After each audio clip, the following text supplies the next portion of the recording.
সংসারটা ভালো মতন চলে, আমরা যতটা পারবো চেষ্টা করব।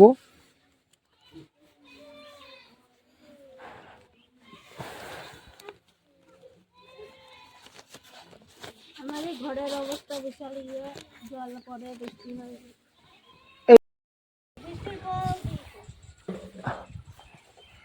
আপনার কাছে আমি এলাম, আপনি তো দেখতে পান না।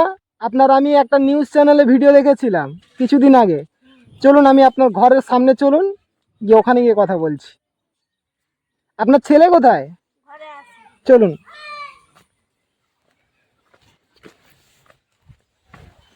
আপনারা যারা ভিডিও দেখেছিলেন কিছুদিন আগে, ন্যায়বার্তা নিউজ চ্যানেলেই দেখেছিলেন এবং আমিও দেখেছিলাম। তো সেই যে অন্ধ মহিলা, তো ওনার বাড়িতে এসছি আজকে আমরা। তো এখানে দেখতেই পাচ্ছেন ওনার বাড়ির অবস্থা, এই যে বাড়ির পরিস্থিতি দেখুন, খুব খারাপ অবস্থা। এই দেখুন পুরো বাড়িটা দেখাচ্ছি, পুরো একদম বৃষ্টির সময় পুরো জল পড়বে, ভাঙা পুরো বাড়ি। আচ্ছা ভাত খাবো, পরে ওর সঙ্গে কথা বলবো। এই দেখুন বাড়ি, আর ইনি হচ্ছেন অন্ধ, দেখতে পান না। আচ্ছা আমি আপনার সম্পর্কে জানতে চাইবো পুরোপুরি ব্যাপারে আবার, যে আপনি মানে আপনার ঘটনাটা আমাকে এই ভিডিওতে আবার একবার তুলে ধরুন। আপনার ব্যাপারে আমি শুনেছি, কিন্তু আমাদের যারা শ্রোতা তারা আপনার ব্যাপারে আরও জানতে চায়। তো আপনার বিষয়ে আমাকে বলুন যে কি হয়েছিল, আপনি বিয়ে আপনার যেভাবে হয়েছিল সব ঘটনা আপনি বলুন। আমার তো বিয়ে হয়েছিল ওই নৈহাটি স্কুল থেকে, মানে এখানে চলে এসেছিলাম।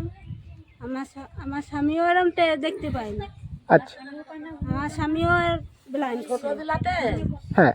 আমার স্বামী আমরা দুইজনাই স্বামী স্ত্রী ওইখানেই ছিলাম। আচ্ছা। ওইখান থেকে মানে ভালোবাসা করে এইখানে এসেছিল। আচ্ছা, প্রেম করে আপনাদের বিয়ে হয়? হ্যাঁ। তারপর এখানে লোকজন আমাদের বিয়ে সাথে দিয়ে দিয়েছে। আমার মা বাপ তো খোঁজ খবর নেয় না। হ্যাঁ। কিছুই নেয় না। আপনার বাপের বাড়ি এমনি কোথায়? বাপের বাড়ি গুমা হাবড়ায়। গুমা হাবড়ায়। আচ্ছা। আর আপনার স্বামী কতদিন আগে মারা গেছেন? আমার স্বামী মারা গেছে যে ধরো 13 বছর। 13 বছর। আর আপনার ছেলের বয়স কত? এই যে দেখতে পাচ্ছেন ওনার ছেলে 14 বছর। 13 মানে 1 বছর যখন বয়স ছিল তখন মারা গিয়েছিল নাকি?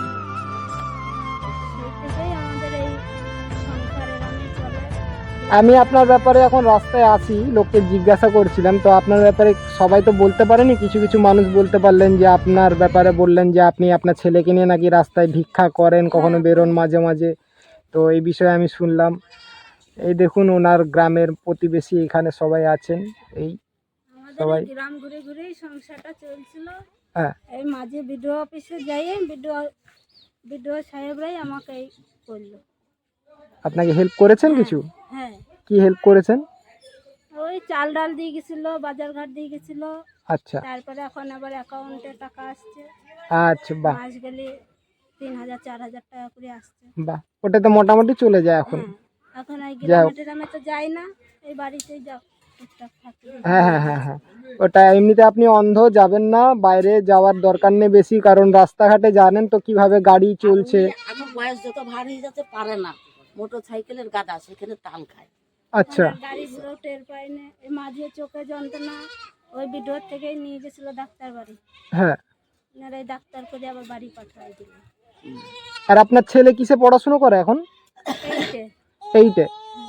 আচ্ছা, পড়াশোনার খরচ তো আপনাকেই চালাতে হচ্ছে পুরোপুরি। হ্যাঁ। কোন স্কুলে পড়ে ও? Krishnanagar high school. Krishnanagar high স্কুলে। এই দেখুন আপনারা যারা ভিডিওটি দেখছেন, এই যে মানুষগুলো দেখছেন, ফ্যামিলিটা কি অবস্থা, খুব আমাকে সহযোগিতা করেন আমার খুবই ভালো হয়। নিশ্চয়ই আমি এসছি আপনাকে সহযোগিতা করার জন্য। আমি কলকাতার থেকে এসছি আপনার ওই ভিডিও দেখার পরে। আর আমি এসছি ঠিকই, কিন্তু সাহায্যটা করছে অন্য কেউ। আজকে একজনের জন্মদিন, একজনের মেয়ের জন্মদিন। তো তার মেয়ের জন্মদিনের জন্য তিনি আমাকে দিয়েই মানে উপহার পাঠিয়েছেন আপনার জন্য। আমি আপনাকে সেই উপহারটা দেব। আর আপনার জন্য একটা দুটো কাপড়ও নিয়ে এসেছি, আপনি একটু কাপড় পরবেন। যাই হোক, আপনাকে যে টাকাটা পাঠিয়েছেন, ওনার যে মেয়ের জন্মদিন, উনি ওই মহিলার নাম হচ্ছে শিপ্রা বিশ্বাস, উনি দত্তপুকুরে থাকেন।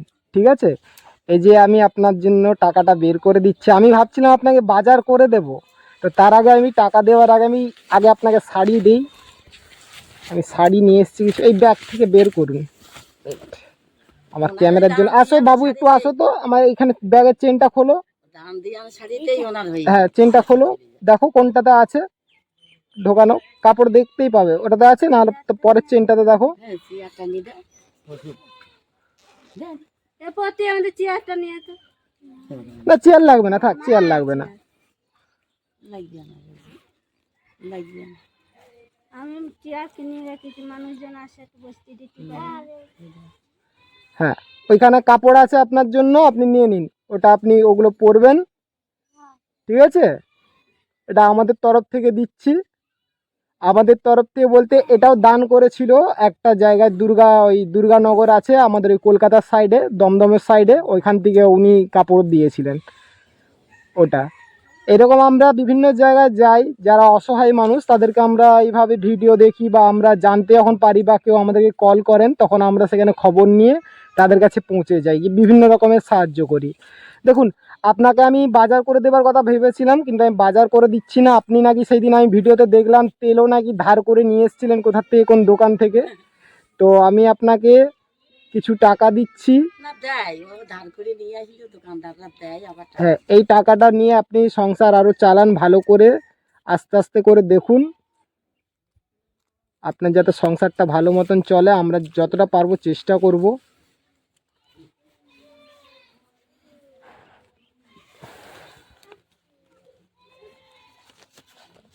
আমাদের ঘরের অবস্থা বিশাল জল পড়ে, বৃষ্টি হয়। এই টাকাটা ধরুন আপনি, চেয়ার পাচ্ছে না ঠিক আছে? খুশি আপনি? শাড়ি পেয়েছেন, টাকা পেয়েছেন, এই টাকা নিয়ে কি করবেন এবার?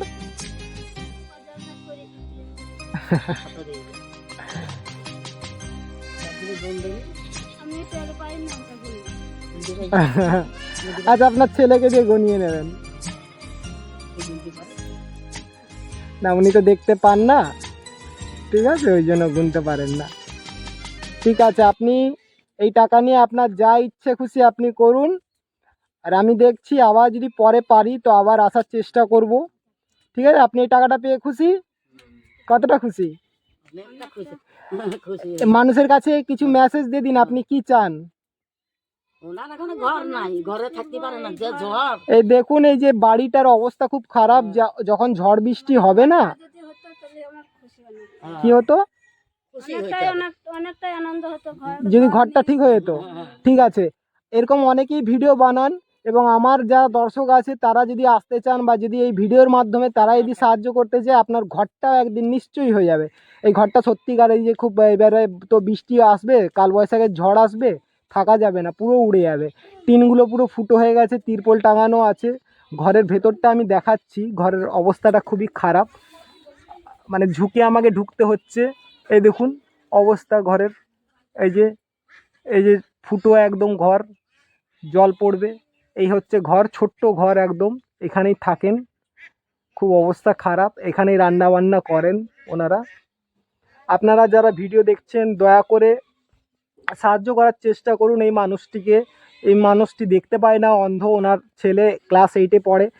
ছেলের কিন্তু পড়াশুনো কিন্তু বন্ধ করবেন না, ওকে পড়াশুনো করে বড় করুন। ও হয়তো বড় হয়ে একদিন বড় অফিসার হতে পারে বা বড় কিছু হতে পারে। আর তোমাকে আমি বলছি, তোমার যাই হয়ে যাক তুমি পড়াশুনো ছাড়বে না, ঠিক আছে?